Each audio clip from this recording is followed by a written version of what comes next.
संसद में बाबा साहब का अपमान किया है और उसका अभी तक भी उन्होंने पश्चाताप नहीं किया है, तो उससे अब इन वर्गों में इस पार्टी के प्रति रोष व आक्रोश कभी भी कम होने वाला नहीं है। तो सुना साथियों आपने किस तरह से बहन जी ने अपने जन्म दिवस के मौके पर भी गृह मंत्री अमित शाह को घेरने का काम किया है। उन्होंने सीधे सीधे कह दिया है, चाहे वो कितना भी लीपा पोती कर ले, लेकिन हमारा जो समाज है, ये समाज अब इनके बहकावे में बिल्कुल भी नहीं आने वाला है। क्या कुछ बहन जी ने कहा है, पूरा वीडियो आपको सुनाएंगे और किस लिए बहन जी ने कहा है, ये सारी बातें आपको इस स्टोरी में बताने वाले हैं। 15 जनवरी 2025 पूरे देश में जन कल्याण दिवस के रूप में इस दिन को मनाया गया और बहुजन समाज पार्टी के राष्ट्रीय अध्यक्षा बहन जी का जन्म दिवस इस मौके पर होता है और इस जन्म दिवस को ही जन कल्याणकारी दिवस के रूप में पूरे देश में धूमधाम से और गरीब जरूरतमंदों की जो जरूरतमंद चीजें हैं अपनी आवश्यकता के अनुसार लोग बाग दान भी करते हैं। खासकर जो बसपा के पदाधिकारी हैं, कार्यकर्ता हैं, वे लोग जरूर इस दिन कुछ ना कुछ अपनी तरफ से, पार्टी की तरफ से जरूरतमंद लोगों की जरूर सहायता करते हैं, क्योंकि इस दिन को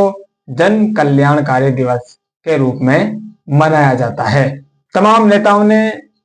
बहन जी को बधाई दी, उनके स्वास्थ्य की कामनाएं की और उनको दीर्घायु की मंगल कामनाएं भी दी। लेकिन बहन जी ने बधाई स्वीकार करी, लोगों को धन्यवाद दिया।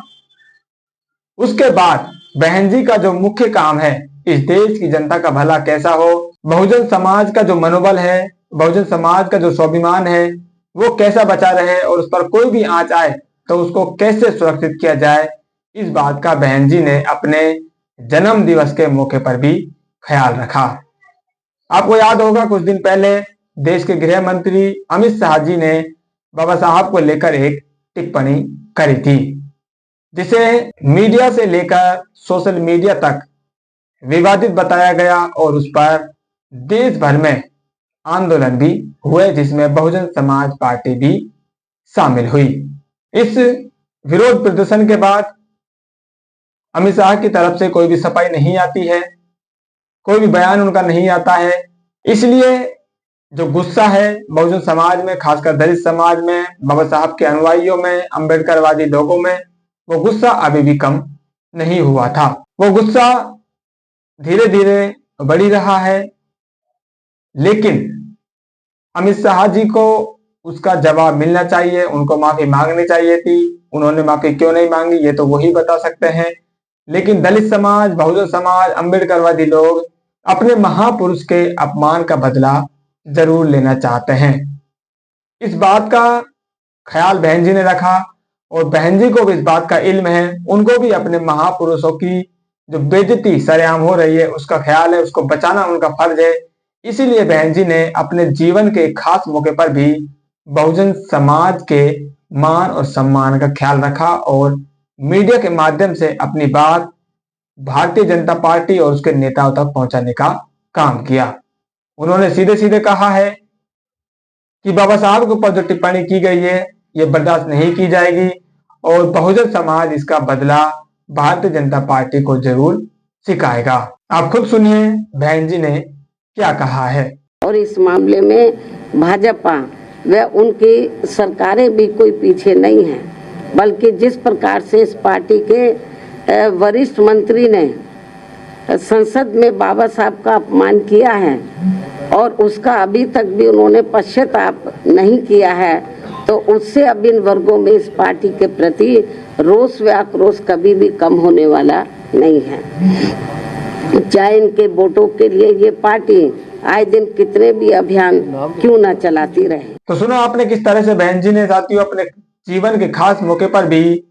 विरोधियों की क्लास लगाने का काम किया है और बहुजन समाज का जो मान सम्मान है, स्वाभिमान है, उसका ख्याल उन्होंने बिल्कुल रखा है और अपनी जो बात है वो बात भी मीडिया के माध्यम से विरोधी लोगों को पहुंचाने का काम किया उन्होंने। और एक संदेश और बहन जी ने दिया है कि जो लोग ये लगातार कहते हैं कि बहन जी भारतीय जनता पार्टी के खिलाफ कुछ नहीं बोलती है, उनके नेताओं के खिलाफ नहीं बोलती है, उनके मुंह पर भी बहन जी ने ये करारा तमाचा जड़ा है। कुछ लोगों ने सोशल मीडिया के माध्यम से यह भी लिखा कि बहन जी ने कांग्रेस पर तो हमला किया, लेकिन बीजेपी पर बहन जी चुप रही। उनके लिए भी बहन जी ने ये संदेश है, बहन जी का ये जो वीडियो है ये बड़ा संदेश है कि भाई आप कान खोलकर सुन लीजिए, आंखें खोलकर देख लीजिए। आप बहन जी की प्रेस वार्ता में आए तो अपने कान और आंख आप घर छोड़कर नहीं आए, बल्कि उनको साथ लेकर आए। जिस तरह से आप माइक और कैमरा लेकर आते हैं, आप सोचते हैं कि मेरा काम हो जाएगा, आपको अपनी आंखें और कान भी साथ में लेकर आनी है, उनको घर नहीं भूलना है। क्योंकि बहन जी ने यहाँ पर अमित शाह के खिलाफ बयान दिया है, बीजेपी के खिलाफ बयान दिया है, ये शायद आप देखना नहीं चाहते हैं। आप बीएसपी के विरोध में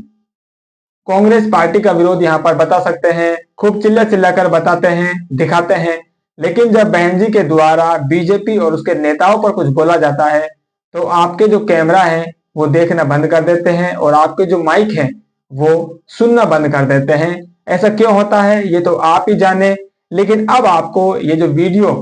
बहन जी का आया है, इस वीडियो को दोबारा से आपको देखना है, आपके माइक और कैमरा आपको बंद रखने हैं, आपकी जो आंखें हैं और आपकी जो कान है वो आपको खोल लेने हैं, तब आपको ये वीडियो सुनना है और आपको फिर से सोशल मीडिया पर जाना है और थोड़ा सा टाइप करना है कि हमसे गलती हो गई है और बहन जी ने भाजपा और अमित शाह के खिलाफ जमकर यहाँ पर बोला है, ताकि आपकी जो छवि है, आपकी जो पत्रकारिता है उस पर आंच नहीं आवे, लोग उस पर विश्वास करें और आप जो बसपा कार्यालय में खाना पीना करते हैं उसकी भी थोड़ी सी आपकी लाज रह जाए। तो इस पूरे विश्लेषण पर साथियों आपका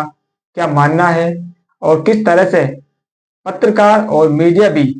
बहन जी और बसपा के खिलाफ लगातार रहती है,